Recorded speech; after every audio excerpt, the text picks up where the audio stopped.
Hi, this is Niece Matthew. Hope you're doing well. Back again for another week of the transits.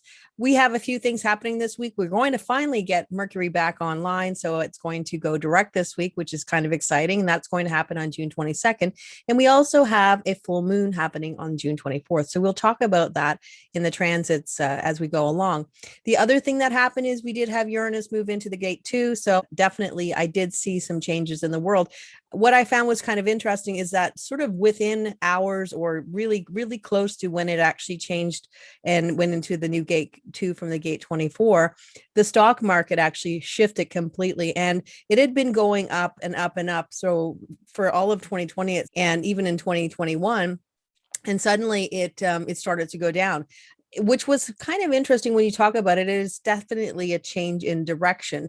And when we think about the resources of Uranus is now in Taurus and the gate 2 is in Taurus, which is all about money and resources and those types of things. So it was kind of interesting to see the expression in the big, in the wide world stage of that energy. I'm sure that it has an expression for everybody in their own body graph and how maybe you felt it, some more than others, but definitely to see it in such a big way on in the news was kind of interesting. The mandala of life continues. One thing that I will suggest is that if you are interested in finding out more of the transits and sort of on a daily basis, what I'm doing today is I'm actually doing an overview of all the transits.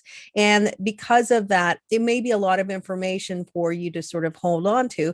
And what you can do is you can check out the community tab. And what I do have a link in the description. So if you want to check out the community tab, I will let you know whenever the actual transits are going to happen. So when Uranus moved into the gate 2, I did a post because I do daily posts. So if that's something that's interesting for you, then you can check it out. And truly, the more we know about the transits and how they're interacting with us and our body graph, the more we'll know about how we are reacting to it and how it's affecting us. And I think the more we know that the planets are in fact interacting with us, and to understand that sometimes we feel certain ways, it could be related to a transit that's interacting with us or our body graph in some way. So it's something important to have a look at, and it does really help with understanding how you're operating. But having said that, let's get into the transits because we have a lot to talk about. So as I said, on the 24th of June, we do have a full moon happening, and a full moon is always going to be the culmination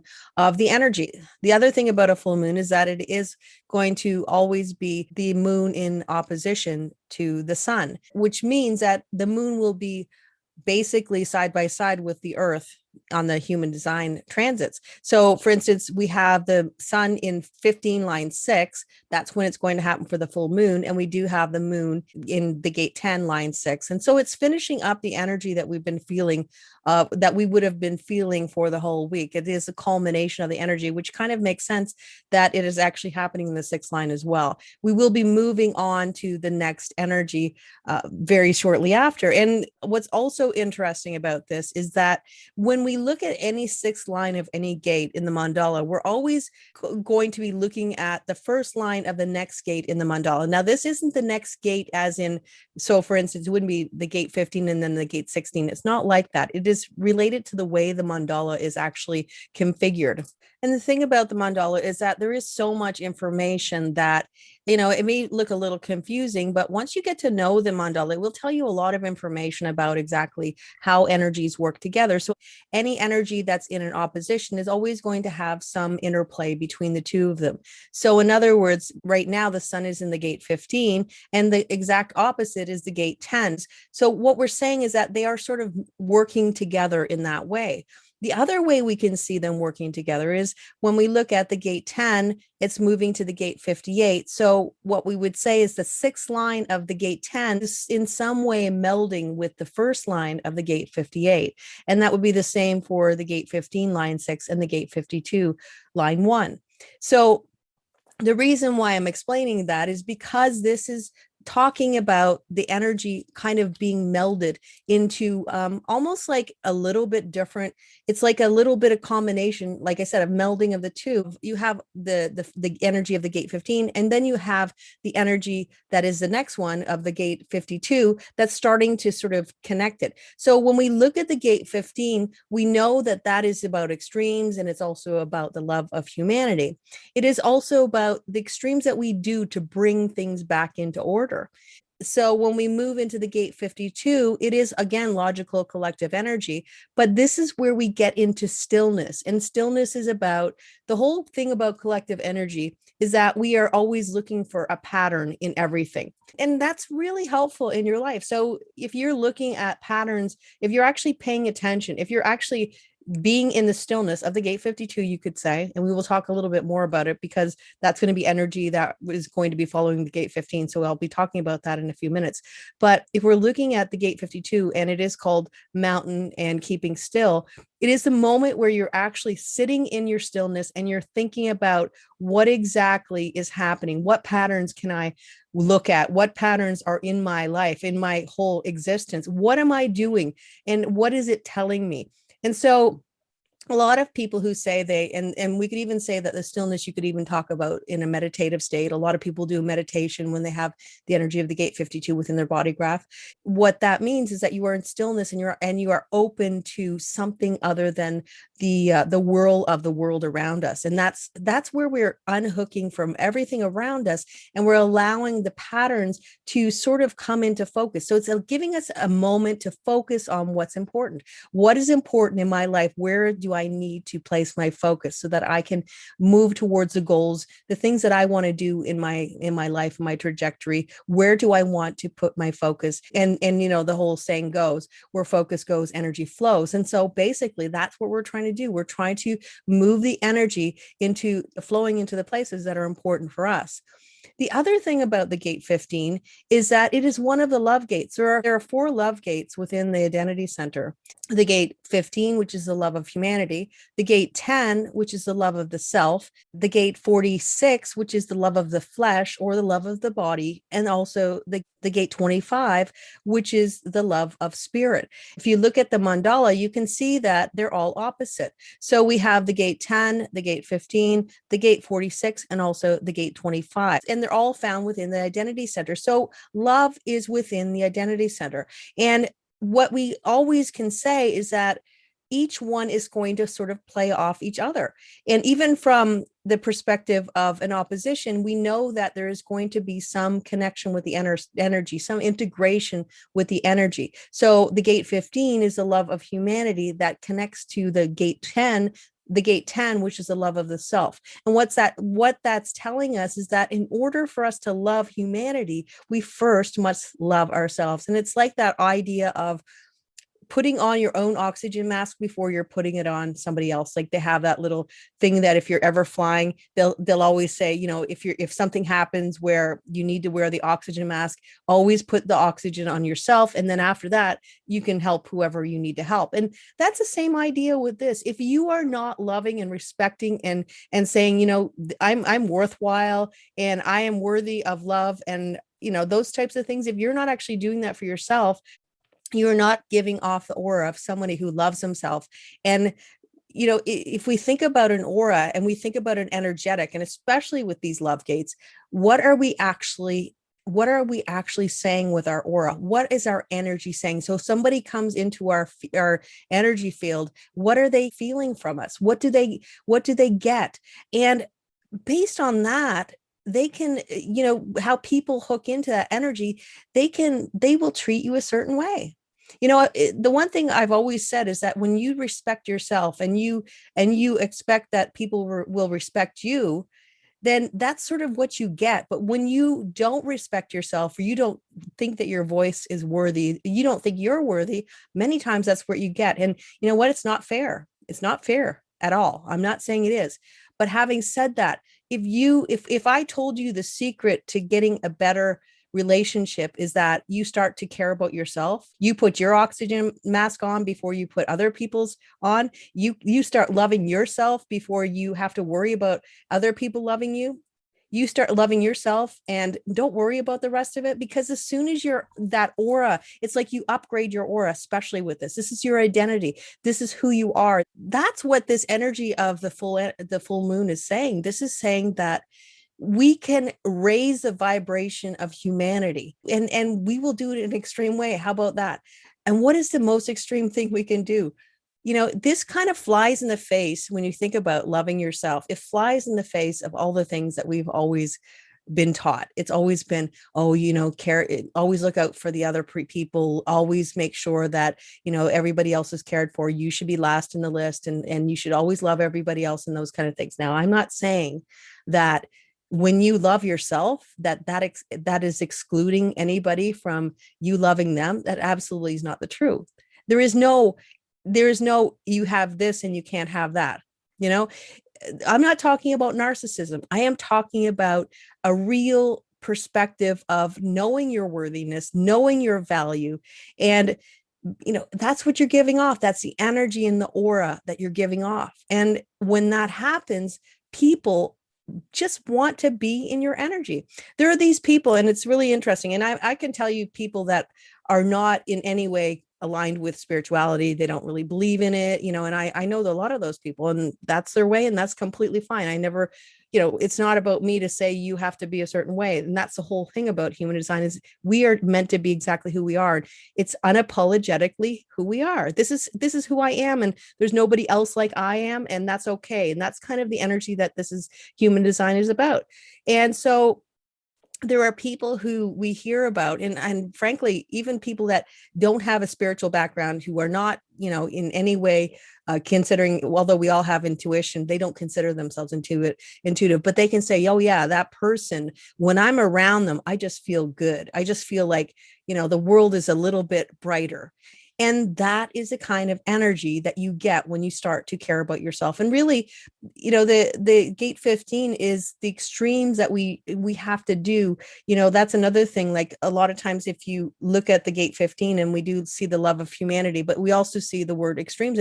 And you say, well, how can you love humanity when there is extremes? And we also have to look at, yes, it can also be sort of thrown off kilter, and maybe be a little too far in one way, and there's less balance. And so, yes, there could be extremes that people think that they're doing to help the world, but maybe not necessarily. Maybe it's not actually doing what they think it's doing, but they feel it's going to happen. But in the most basic perspective of how this energy works, it's like, if you have something out of balance, what is something extreme that we have to do in order to bring it back into balance? Now, you're not trying to do things just to stir everything up. You're actually doing something to bring something back in balance. And the analogy that I like to use is, you have a room full of people and everybody's arguing, and maybe it's supposed to be a meeting that you're trying to hammer out some details, or maybe get some progress in some kind of a discussion, and everybody's yelling, and they're all sort of talking over each other, and nobody is listening, and there's really no order. So you could say it's chaos. So somebody with the gate 15, or the energy of the gate 15, is this idea of sort of saying, to kind of yelling even, and saying, okay, everybody be quiet, let's get this back on track so we can all sort of talk and do what we need to do. So that would be a very easy way to see how the gate 15 works.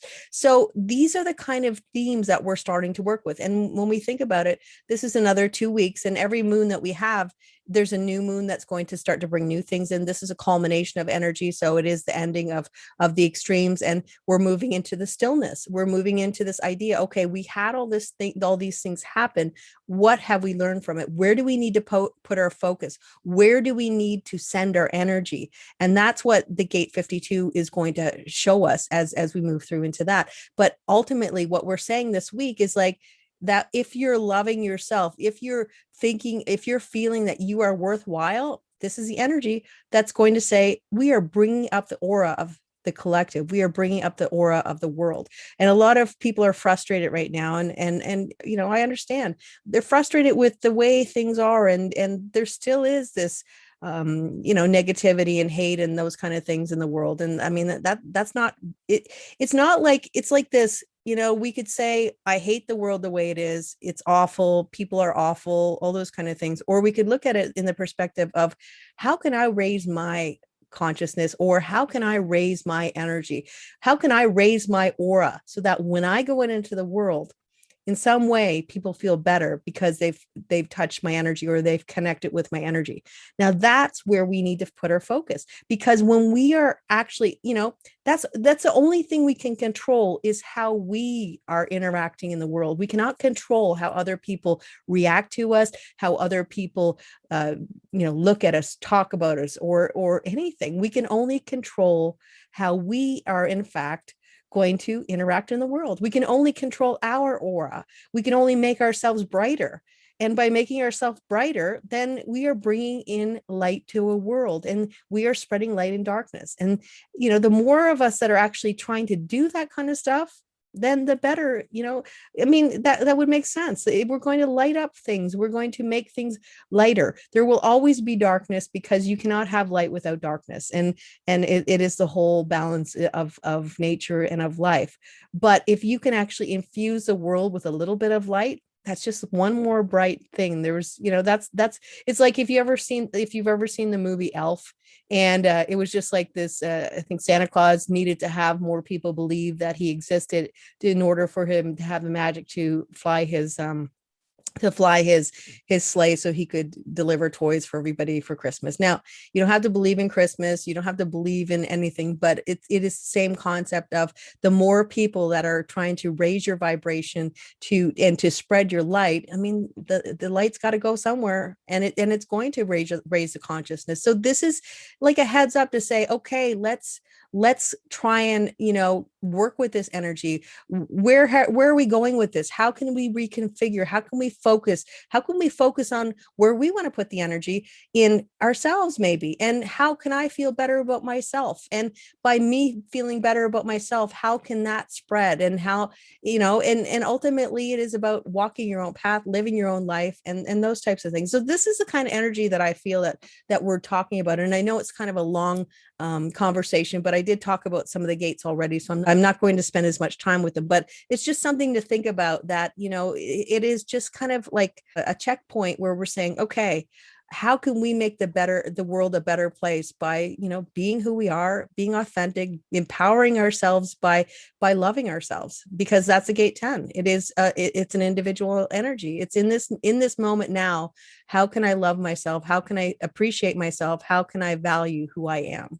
So right now the sun is in the gate 15, and we just talked a lot about the gate 15. But the other thing about the gate 15 is to know that it's kind of an interesting gate, in that it is logical collective energy, but it also acts very much like individual energy. Because when we have the energy of the 5 and the 15, because that would be the full channel, the 515, which is a channel of rhythm, it is also the channel of being in the flow of life. And that is another thing that the full moon is telling us. How are we going to get in the flow of our lives? Because we all have a specific flow.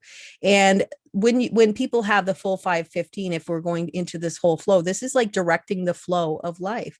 And if you have the full channel, a lot of times people will be in your flow because of your aura. Now, that's another thing. If we're in someone's aura and we are sort of being affected by it, in that we are being in the flow with them, wouldn't it be better if that aura is sort of on a raised level, as opposed to not feeling good about yourself and those other things? Like, that's what we want to strive towards and try and work towards as much as we can. But this is also an energy of being very magnetic when you have the full channel, and it's really funny, because I was looking at a couple of people who are celebrities who have these like massive followings of people, and you look at them and you think, wow, how did they get such a big following of people? Like Billie Eilish, really young singer who, ever since she was like 16 or 17, has been just taking over the world stage for her music, and her following is just kind of astronomical. Beyonce, also another singer, and also Greta Thunberg. And I know there are people who, she's a polarizing figure. Some people agree with her, some people don't, but we can't really say that she hasn't made an impact and had the magnetism to actually do the amount of things that she's done, given her age, and really given the fact that She's actually met world leaders based on her focus for environmentalism. So when we're talking about being in the flow, we're all being in the flow, and it's about allowing yourself to have your natural flow. And when you do have the gate 15, your flow could be a little bit more, you could say, extreme, in that it can shift. It can be one way one day and another way the other day, and that type of thing. And if you want even more information, you can check out the video that I did on the full gate 15, and it will give you a lot more information, especially if it's in your body graph, one of the top 4 numbers, or even in your moon. You might feel that this energy is more impactful for you, and learning how to work with it so you're feeling like you're actually doing what you want to do, and expressing yourself exactly the way you want to express yourself. And the whole mandala of life, any video that I do, and I just want to mention that, is you actually can use every single one of the videos as a guide to looking at your body graph, to looking at the energies and how they express themselves. So it can really help you. And eventually, after the year is up, we will have a full 64 gates, so that you can go through literally your whole body graph and figure it out, and just kind of work with the energy and sit with the energy and understand the energy for yourself. We'll have the energy of the gate 15 for most of the week. And when we're getting close to the end of the week on June 25th, we have the sun moving into the gate 52. And the interesting thing about the gate 52 is when it does actually move into the gate 52, we're going to have a full channel. We still have the nodes in the gate 16 and also the gate 9. The gate 52 hooks into the gate 9, and the gate 9 is the south node. The other thing about the nodes is that we can look at them as the path that we're walking as a world, like in the world in general. The nodes are talking about the path that we're all walking on. And now, if you want to look in your own body graph and look at the nodes that you have, and look at the north and south node, with the south node, that's a path that you walk until you're about 40, or what we would call the Uranus opposition. And then the north node is the path that you walk afterwards. So there is kind of a shift. So the way it was explained, from what I gather, is that for the first 40 years of your life, it's more of a theme, the south node, as in it is like a stronger theme. It talks about the path you're walking, and then it becomes just like another gate after that age, or your Uranus opposition, and then you focus on, or you move on to the new path. So it really does talk to this idea that you actually are, after your Uranus opposition, you are moving on a new path in your life. So it's something to kind of, and a lot of people will have these epiphanies where they want to shift their whole life, and it could be around that time. So anyhow, we're talking about an energy that's going to be a full channel from the 25th of June to almost the end of June, or it would be probably the last day of June. We will have the full channel, the 952. Now, the 952 will connect the root center and also the sacral center. So if you're not somebody who has a defined sacral, usually you might feel a difference. So it's something to check in. How does it feel differently for you? This is logical energy, and it is talking about what are you going to focus on. So it's going to take the energy of the gate 52 and this stillness to focus on what works for you, what is important to you, this whole thing that I talked about. What are the goals? Where's the pattern that you want to look at in your life? Well, a lot of times we don't see the patterns in our life. We don't see that person that we always seem to be dating, that pattern of this person who does this, and this, and maybe we don't like what they do, but yet we continue to kind of feed into that pattern. But when we start to look at the pattern, then we can say, okay, well, if this is what's happening now, maybe I need to get out of this pattern because it's not working for me. And a lot of times it can make things much clearer for you to know where you're going and the things that you're doing again and again that may not necessarily work to your advantage, and they may not work to your favor. But it also can look at the patterns that you are doing that you didn't even know you were doing, that are actually working to your advantage. And so you can actually put more focus on the things that are working to your advantage. So there's a lot of positive aspects that we can have in the stillness. This is, if you have this energy, you could be somebody who naturally likes to meditate. But for all the rest of us, it's the moment where we sit in stillness, and that means we turn off our phones, we turn off everything, and a lot of times it can be anxiety provoking, where we're actually kind of unhooking from everything, and people get nervous. and oh, the world is happening without me. But the more we just kind of unhook for a little while every once in a while, and because this energy is going to be like the solar energy or the energy that's all around us, it can give us even more of a guidance or an impetus to actually unhook, to hook into our own inner knowing. And I think that the most important thing that we can always gather from this energy is that the idea that we actually do know the answers to the questions that we ask. I mean, some people call it intuition, but it is this inner guidance of knowing where you want to go, but you don't think you know. But when you stop and you sort of start looking at your life and start being open to what is actually happening in your life, then those answers that you've been looking for will usually just kind of drop down into your consciousness, and you start to be able to see the path, to see the road, to see exactly where you're going and what and how it's all working. We also talked about the earth in the gate 10 and this whole empowerment. So when we talk about the sun, that's the solar energy, but the earth is the sort of the manifestation or the grounding of the energy. How are we seeing it? So we're grounding in this love of self in order to get the love of humanity. With the gate 52 and the gate 58, the gate 52 is getting the stillness. That's the energy that we're working with, and we're grounding it into the love of life and the joy, the joy in finding the perfect pattern. So that all goes back to this idea of looking at the patterns in your life. What is a perfect pattern for you? What are the things that you're doing that are right, that maybe you don't know are right, like I just said? And what are the things that are not working as well? And how can you focus more on, again, focus on the things that are working to your advantage? And this is finding the joy in being alive, joy of in being in life. This can be finding the beauty in all things in life, finding the beauty in all the ups and downs in the world that we're living in. And it was a really great and Eckhart Tolle, I like his work a lot. And he did a thing a couple weeks ago, and it was just basically talking about this idea that disruptions are a part of life and that they're normal for us. And we always think that it should always be smooth. The road should always be smooth. But in fact, the nature of being alive, the nature of being human is that we will always have ups and we will always have downs. And the whole hope and dream is that we'll have more ups and we will have downs, but that's part of how we learn in life. If everything's going well, we'll never learn. But there are the moments where we find the darkness is where we learn the most. And this is finding the beauty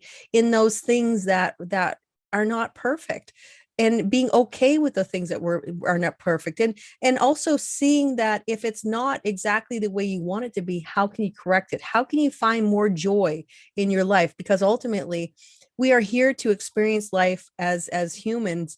We want to find the joy, and this is the joy that we find in finding the correct pattern for our life, for our trajectory, for where we want to move in our life, for our life purpose, for all those things that we are always sort of trying to work towards to get that thing that we want, whatever it is, the career, the education, the relationship, the family, whatever. We're looking to improve the pattern so that we can have the happiness that we are all searching for. Now, the other big thing happening this week is that we have Mercury finally going forward. And it seemed like it was a long time. I know for myself, I found it felt like it was a long time, but it was a powerful Mercury retrograde because Mercury was retrograding in Gemini, which is pretty much its house. So it has a lot more power there. And so, it could definitely make us feel the energy a little bit more, and the slowing down, and things are not moving exactly the way you want it. And so we're just finishing up with the three themes. We will go through these three gates one more time.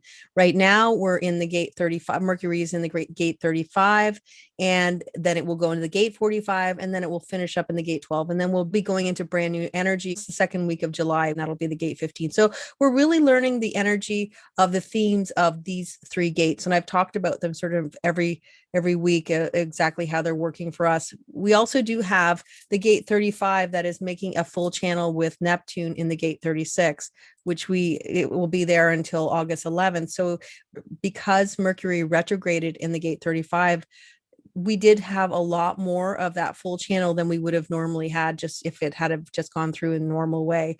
Because of that, it is really talking to the experiences of life and those types of things. And with Neptune, it is this kind of not exactly the clarity of exactly what you're going to get, thinking that it's going one way, but not necessarily it going that way. There is an emotional component to this because it does come directly from the solar plexus. So there is an emotional connection with getting what you want in life, the things that you want, the experiences that you want to bring into your life.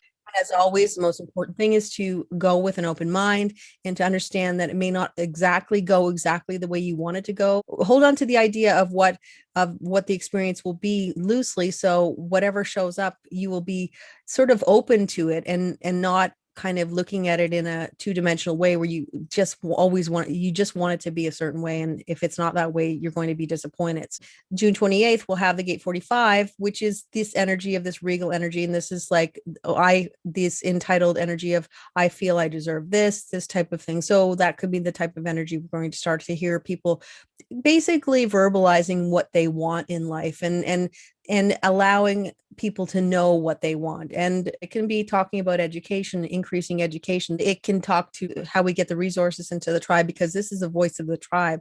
This is a voice of leadership that says, if you do something for me, then I will do something for you. It's got to be a two-way street where somebody's giving the leadership something and the leadership is actually giving to the tribe as well. So it is just kind of a reactivating of an energy that we've felt. And if you can look back to when it was happening from June 7th to June 17th, what were you seeing in the world? What kind of interactions were you having with people? What were you seeing on the news? Those types of things. So it might be sort of another take on exactly what was happening in that time. And you could also look at it as something that maybe was happening during the Mercury retrograde starts to have some level of closure, because as Mercury is going forward, we might see some activation or something kind of start to move in the areas of, maybe we were trying to get some kind of a leadership thing happening where we were trying to have a group that we were trying to form, or maybe we were trying to offer some sort of an educational thing, and maybe it wasn't, we had all the plans, but it didn't necessarily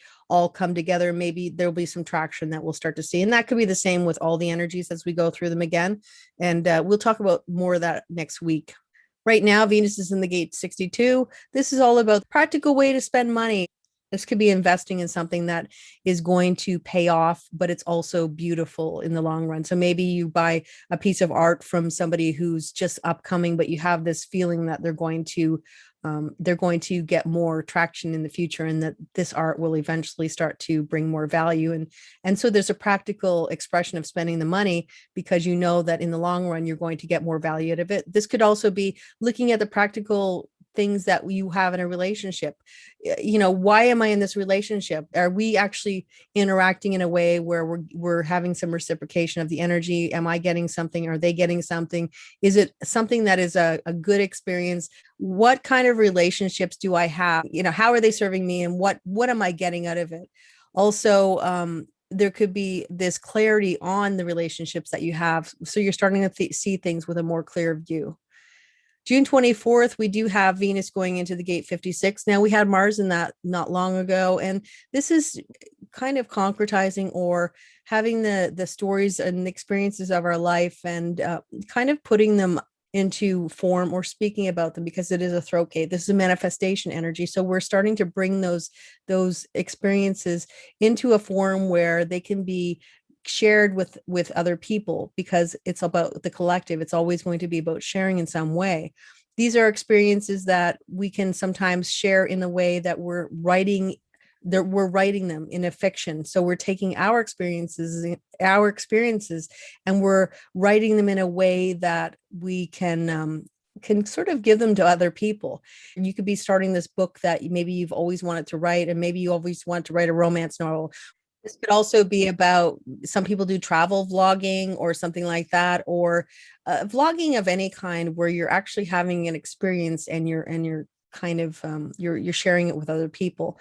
And so this could be about, when I say travel vlog, you're showing the beauty that you're actually experiencing, and this is where we're talking about it. And if you are actually doing something where you're sharing something beautiful with the collective, then this is actually could be a good time for you to start to actually share it, because the energy could be more receptive to what you're actually sharing. So it's something to keep in mind.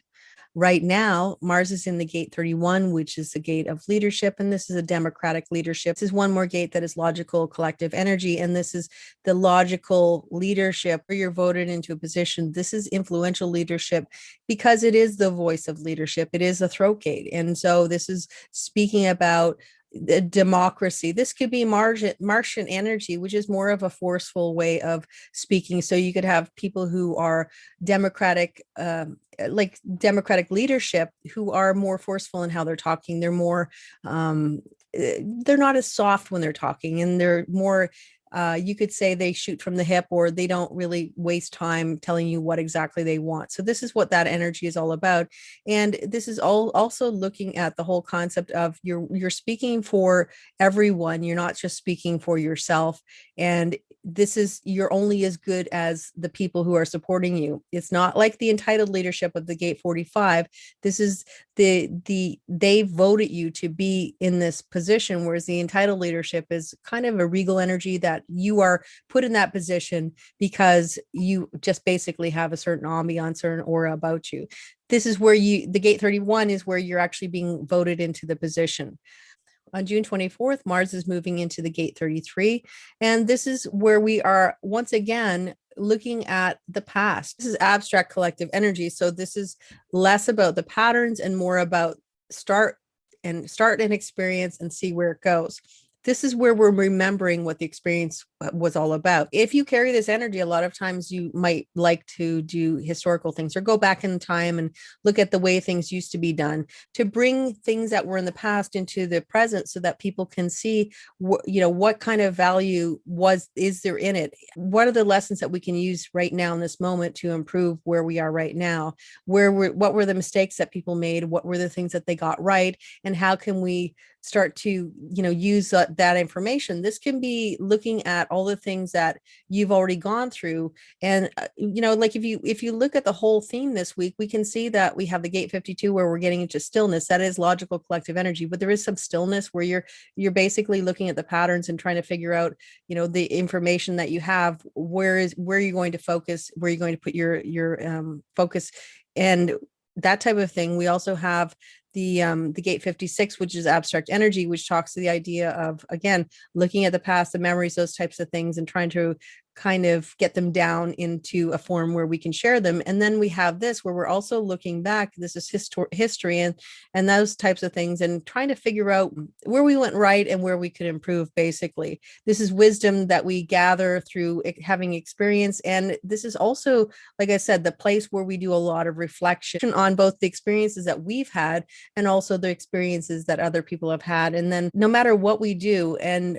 all the experiences we have, the one thing that will endure, but the experience will come, they will come and they will go. But the one thing that it will always endure is our memory. And this is where we have the energy of the memory, the history, all those things that as a collective way we have evolved and how we have quickly come from A to B. Like if we look at the technological age and all the things that we've learned since we started having computers and the internet and all those types of things, and how much easier it is to access the information that we want. I mean, if you want to know how hot lava is, you can just ask Google and boom, you have how hot lava is. And the old days, there's no way. I mean, you'd have to go to an encyclopedia or something like that to figure it out. I mean, not that that's an important question, but maybe it is for you in something that you're doing. So this is where we are saying that is going to be a focus. And it could be about, like, on the worldwide stage, we could look at it as in this kind of drive and push to look at what we've done. And we could even say, how did we do in this pandemic, for instance? What can we learn from it? Where do we go right? And where do we not get it right?